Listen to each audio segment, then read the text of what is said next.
BFM Business. Toute l'info éco et business à la mi-journée. 60 minutes business. Stéphane Pedrazzi. Comment l'armée prépare sa transformation? Comment est-ce qu'elle choisit et qu'elle finance ses nouveaux équipements? On va en parler avec le colonel Maffei, chef du bureau programme et service d'armes de l'état-major de l'armée de terre. Bonjour. Merci d'être avec nous. Avant de vous donner la parole, 3 exemples qui symbolisent le renouveau de la défense nationale. 3 équipements truffés de technologie et qui ont été mis en avant à l'occasion de ce défilé du 14 juillet. Griffon, Vador et Suffren. Explication avec Alexandra Paget. Côté terre, le 1er régiment d'infanterie défile pour la première fois avec des Griffons conçus par Nexter, Thales et Arcus. Ces blindés légers sont connectés via le réseau Scorpion à d'autres unités terrestres, maritimes ou aériennes et au poste de commandement. Dans le ciel, le Vador, le nouvel espion de l'armée française version militaire d'un avion d'affaires, entrera en service cet été. Et côté mer, l'équipage du Suffren, le sous-marin nucléaire d'attaque, remonte les Champs-Élysées. Un triptyque d'avancées technologiques de pointe, Pascal Samama. Le point commun quand même de tous ces appareils, qu'ils soient terrestres, maritimes ou aériens, c'est la connectivité. La France est en train de se prépare depuis plusieurs années à la guerre électronique, à la cyberguerre. Donc tous ces appareils sont conçus pour prendre du renseignement, être alimentés en informations par l'ensemble du réseau des unités françaises via des satellites de renseignement. La France a commandé 1872 Griffons à Arcus, prix catalogue 1 million d'euros. 8 Vador à Sabena Technics et Thales. Et Naval Group a livré le Suffren à la Marine nationale en novembre. Pour se doter de tels appareils, le ministère des Armées a obtenu une importante rallonge budgétaire, une enveloppe annuelle d'1,7 milliard d'euros. Dans les prochaines années viendront un char Leclerc modernisé, des cyberfrégates d'attaque et un nouveau porte-avions descendant du Charles de Gaulle. Et avec nous en plateau, le colonel Maffei, excusez-moi, j'ai écorché votre nom, de l'état-major de l'armée de terre. D'abord un commentaire, c'est important ce 14 juillet en tant que vitrine technologique de nos forces armées? Oui, bien sûr. Donc, tout d'abord, merci de me recevoir aujourd'hui en cette belle journée du 14 juillet, même si la météo est un peu capricieuse. Pour nous, c'est important parce que c'est aussi l'occasion de rappeler que l'armée de terre se prépare de manière permanente. C'est une armée de terre qui doit être capable d'intervenir tout lieu, tout temps, toutes circonstances. Et donc, la démonstration est faite que nous entrons aujourd'hui, et ça a été évoqué avec la connectivité, dans l'ère Scorpion, dans l'ère dite du combat collaboratif. La France se prépare à la guerre électronique dans le sujet, c'est ce que nous disait notre expert. Oui, alors en fait, c'est vrai, la France se prépare à la guerre électronique. En tout cas, c'est l'environnement électromagnétique doit être pris en compte dans nos combats d'aujourd'hui et de demain. Ce qui est certain, c'est que le Griffon que vous voyez à l'écran est la première étape qui est franchie, avec une seconde étape qui sera celle de la projection des 32 premiers Griffons d'opération extérieure. Et c'est le socle, c'est la plateforme qui va en fait recevoir tous les systèmes d'information et de communication qui vont nous permettre d'entrer dans cette ère du combat dit collaboratif. Autrement dit, l'infovalorisation, la transformation numérique qui permet en clair de connecter toutes les unités entre elles, de partager une situation tactique du moment de manière instantanée et donc d'être capable de réagir beaucoup plus rapidement et donc de dynamiser un peu notre combat. Et ça va dans le sens du retour de ce qui est expliqué dans les revues stratégiques actualisées avec un retour du conflit à haute intensité.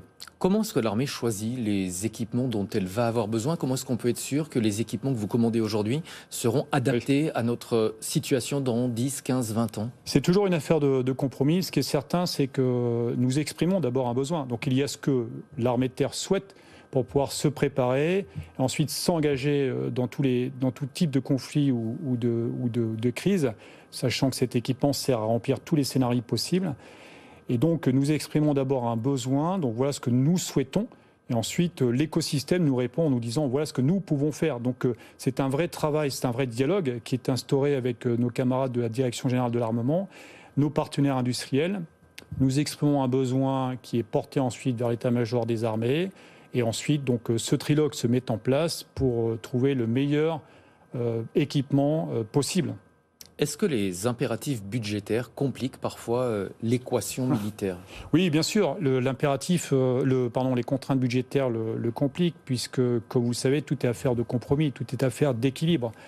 L'armée de terre se veut être un modèle d'armée polyvalent et le plus équilibré possible. Donc il y a forcément des ajustements à trouver, que l'on trouve en fonction également de l'évolution de la menace, puisque c'est aussi ça. C'est cette capacité à s'engager, cette capacité à s'adapter face à toute menace. Il y a des fournisseurs qui sont parfois moins chers que les groupes français, je pense notamment aux fournisseurs asiatiques. Est-ce qu'il existe une liste noire de fournisseurs avec lesquels vous ne souhaitez pas travailler, un peu comme les Américains par exemple qui ne travaillent pas avec Huawei? Alors là, vous me posez une question à laquelle je ne répondrai pas parce qu'elle n'est pas dans mon périmètre ou dans mon champ d'action. Ce qui est certain, c'est que l'armée de terre recherche le meilleur pour ses unités. Je pense que les jeunes qui s'engagent le méritent bien. Et au-delà de ça, l'équipement permet aussi d'exécuter la mission de la meilleure des manières possibles, donc objectif à atteindre, et accessoirement de surcroît, contribuer à la protection de nos soldats. Toute innovation est bonne à prendre, et c'est la raison pour laquelle le trilogue dont nous parlons est important pour nous, il est fondamental. Nous cherchons à tirer le bénéfice immédiat de toute innovation. Donc vous dire que des entreprises sont blacklistées, il ne m'appartient pas de le dire.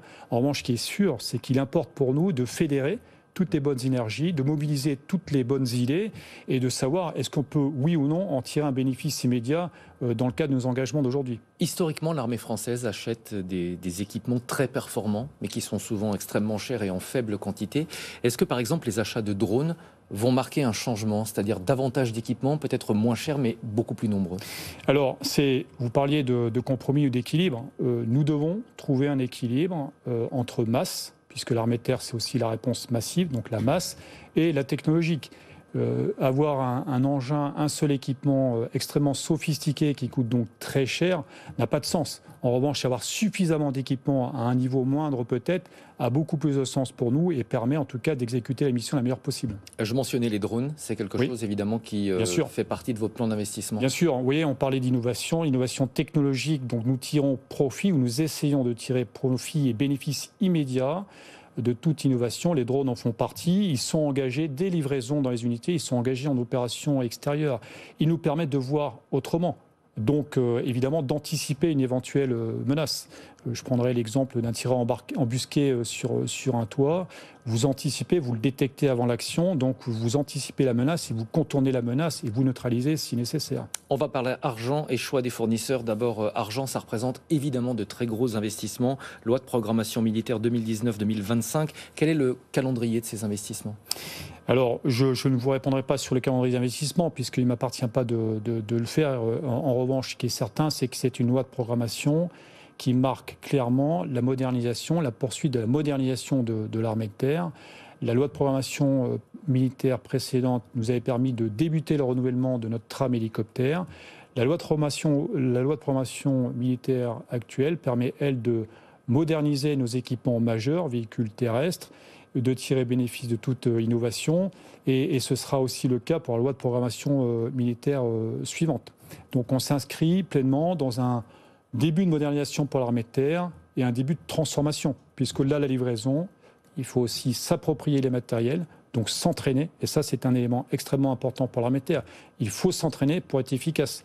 Vous savez, c'est un peu comme le tir, il faut disposer de munitions pour pouvoir s'entraîner parfaitement au tir et faire coup au but lorsque la situation l'exige, et si nécessaire, au sein de la population.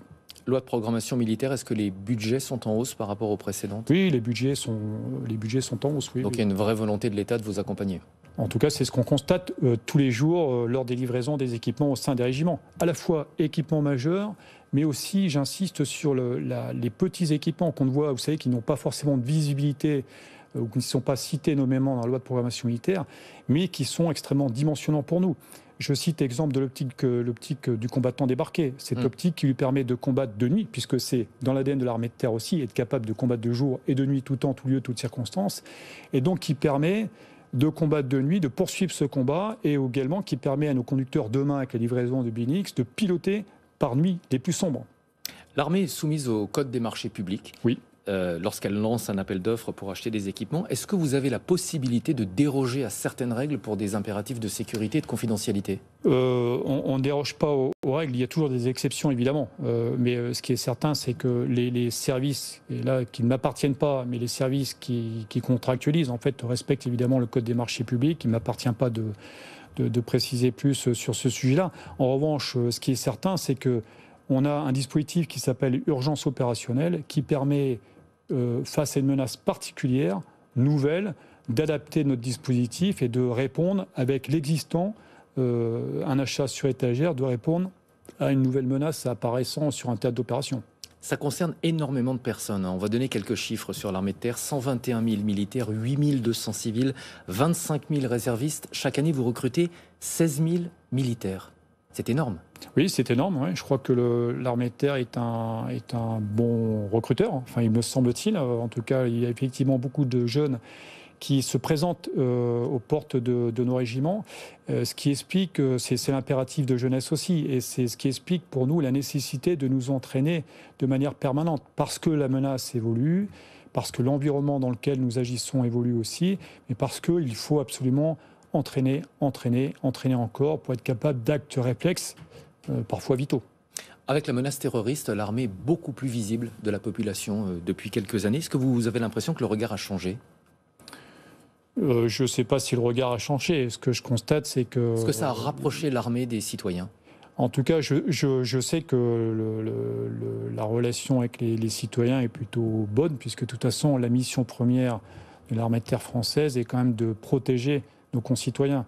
Donc si cette relation était mauvaise, je ne vois pas l'intérêt pour nous d'exécuter la mission. Non, sérieusement, la relation est évidemment... Nous sommes proches de la population, et je pense que l'exemple du défilé du 14 juillet est un très bon exemple. Je vous remercie beaucoup d'être venu nous parler, monsieur. Merci d'avoir pris quelques minutes de votre temps. Colonel Maffei, chef du bureau programme et système d'armes de l'état-major de l'armée de terre.